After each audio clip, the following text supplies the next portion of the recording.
extraterrestrial life out there, intelligent extraterrestrial life. And this is life that the government is very well aware of. The governments around the world, it's certainly not a U.S. issue. They're very well aware of it.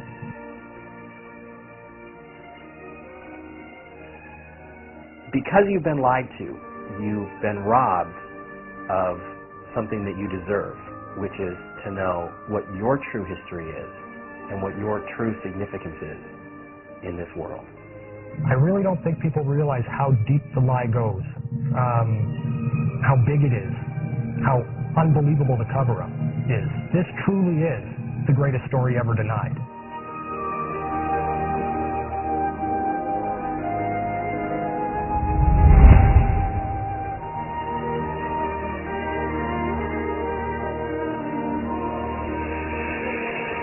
It is the most amazing secret never told. It is the most monumental cover-up in human history.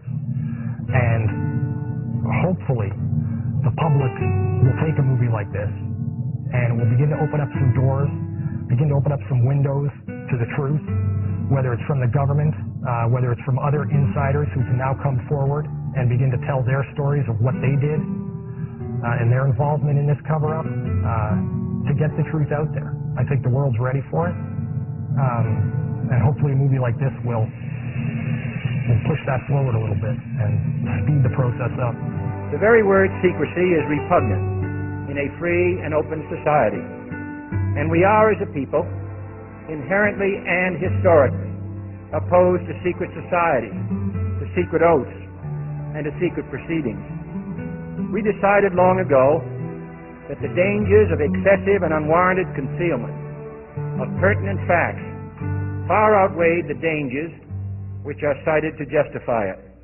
And there is very grave danger that an announced need for increased security will be seized upon by those anxious to expand its meaning to the very limits of official censorship and concealment. That I do not intend to permit to the extent that it's in my control. And no official of my administration, whether his rank is high or low, civilian or military, should interpret my words here tonight as an excuse to censor the news, to stifle dissent, to cover up our mistakes, or to withhold from the press and the public the facts they deserve to know.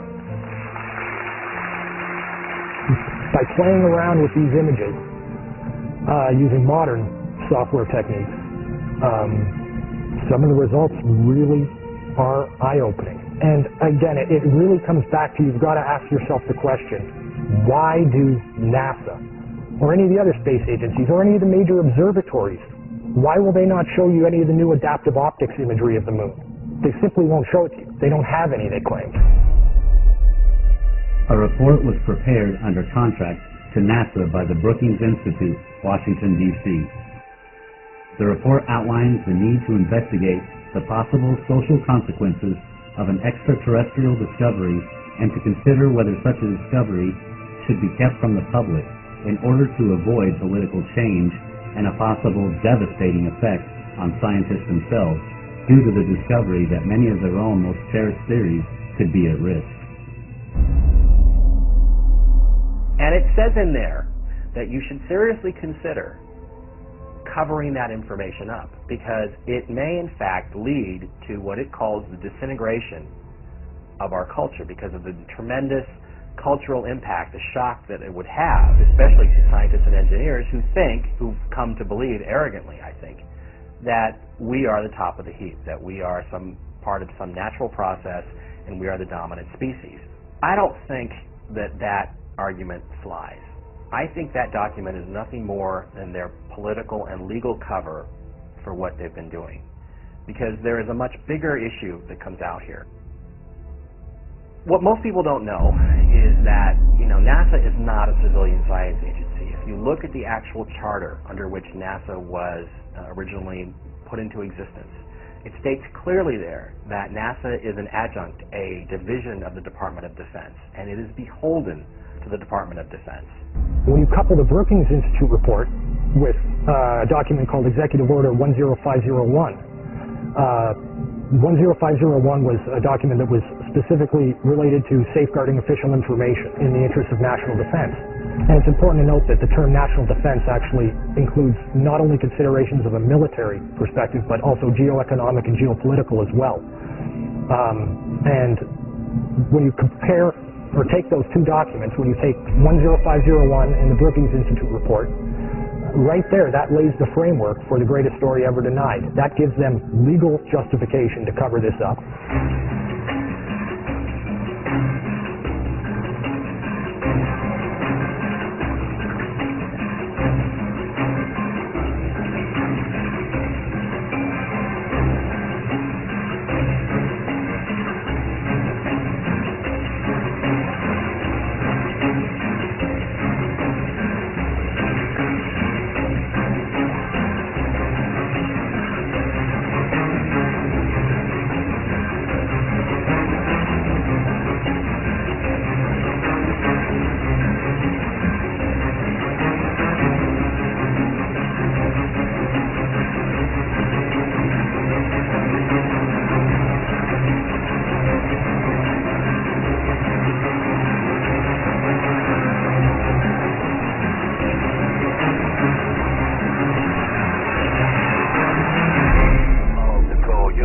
Switching now to the voice of Jim Level. 60.5,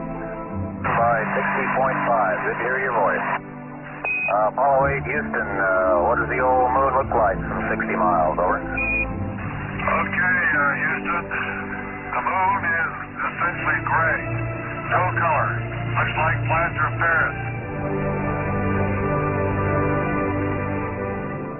It has been speculated the moon missions were hoaxed. Perhaps some of the Apollo missions were filmed in different locations and in studios in order to conceal the incredible discoveries found on the moon.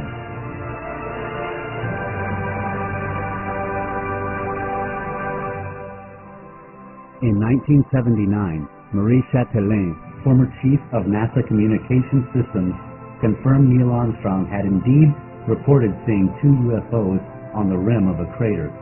The encounter was common knowledge at NASA, he revealed, but nobody has talked about it until now.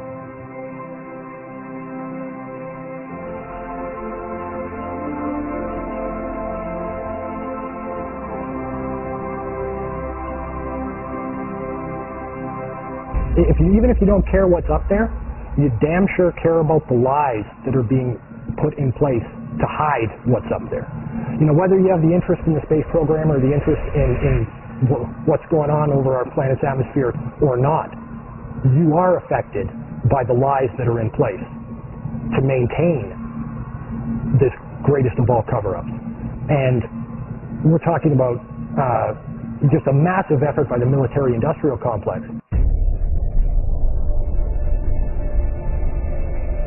A couple of nuclear weapons sent into space were destroyed by the extraterrestrials. Our government sent a nuclear weapon for explosion on the moon's surface.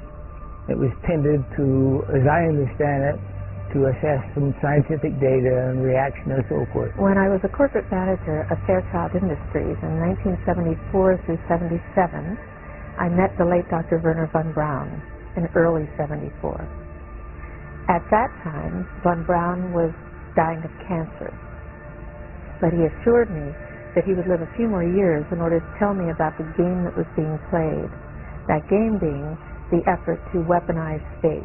The idea of any explosion in space by any Earth government was not acceptable to the extraterrestrials, and that has been demonstrated over and over. The strategy that Werner von Braun taught me was that first the Russians are going to be considered to be the enemy. In fact, when I met him in 74, they were the enemy. They wanted a weapon system they could put in space that would stop a ballistic missile. That was the concept. Then terrorists would be identified, and that was soon to follow. We heard a lot about terrorism. Now, if that ballistic missile happened to be coming from another direction other than earthbound, could it do the same thing? Then we were going to identify third world country crazies. We now call them nations of concern. I have but a short time to try to convince people that we are moving in an avenue where we are going to militarize space. The next enemy was asteroids. And the funniest one of all was against what he called aliens, extraterrestrials. That would be the final card. As a direct result we will become a threat to them unless we spiritually grow also. And over and over and over, during the 4 years that I knew him, he would bring up that last card. And remember, Cal, the last card is the alien card. We're going to have to build space-based weapons against aliens. And all of it, he said, is a lie. We put nuclear weapons out in space as a line of defense, and we was ready to blow them up if they started in. Today, most people have come to the very clear realization, I think, that things aren't quite as you've been told, and the question then just becomes is, how big is the lie? And the truth is, it's bigger than most people can imagine. One of the great things about the NASA archive system is that at the back of many of their documents, they have both distribution and reference lists. And the distribution lists are very important. They say who that document is being forwarded to and which department and for what company. And when you begin to cull through these documents, certainly ones that deal with specific subject matter, like image enhancement, for example, you begin to see a lot of names that obviously begin to repeat. And you can very quickly determine what individuals knew what and had to have been privy to certain information just by the very nature of their job. The individual that I managed to identify and who agreed to meet with me and talk with me was a man who worked for a company called Belcom during the 1960s and into the early 1970s. Belcom, although many people haven't heard of it, is in many ways a company that is more responsible for landing man on the moon than NASA really was. Belcom's a division of AT&T and Western Electric. Belcom was around for only a decade. They were there for the specific purpose of landing man on the moon and ensuring that NASA got the job done. Meeting him was actually the most incredible 3 hours of my life, the interview that we had. A man who I knew was in the know, a man who I'd tracked down. He wasn't in any way looking to throw this stuff out in the public eye. It was just really a matter of him recognizing that I wasn't on a total blind fishing expedition, and I'd actually figured some things out. That opened him up in a big way. He'd made the comment several times during the interview that he'd never talked about this with anyone before. It was not the kind of subject matter that you talk with anyone about. The people that were in a position to be in the know, to have at least some high level of understanding of what was really going on, these individuals are also very well aware of what their government is actually capable of. A guard told me that he was asked to burn some photographs and not to look at them. And there was another guard guarding him who was in green fatigues watching him burn the photographs. And he said he was too tempted. He looked at one, and it was a picture of a UFO, and he was very descriptive. I can go into that later with anyone. He immediately was hit in the head, and he had a big gash in his forehead. He was knocked out, and he's terrified, so he would have to be protected. Another incident, I knew someone in quarantine with the Apollo astronauts. He told me that the Apollo astronauts saw craft on the moon when we landed, and that is what he told me. And he also was afraid, he said that the astronauts are told to keep this quiet. They're not allowed to talk about it. So I do want to let you know that I worked out there for a number of years, and I ran into this. So it's not something everyone knows that works out there for a long time. My boss didn't know about it. Some people that sat right next to me didn't know about it. It's very strange because I don't know how they can do it, but they can let some people know about it and then others not. I'm willing to testify before Congress that what I'm saying is true, and thank you very much. They know the power of these people. A lot of people ask questions like, well, how come none of these people who knew about it have ever come forward? These individuals have signed their lives away in security classification documents. And when I say sign their lives away, I mean that quite literally. I mean, these are things that if they talk about, it's off to Guantanamo Bay. This is the greatest secret in not only the United States military and the United States government, but around the world. So really, for a lot of these individuals, and there are many other investigators out there who will tell you this, that one of the only ways these individuals have to ever put the truth out is to do it through a proxy. They find another individual, or another individual finds them, and they talk a little bit about what they know. They're usually very, very careful when they talk about it because they don't want trails leading right back to them. With this gentleman,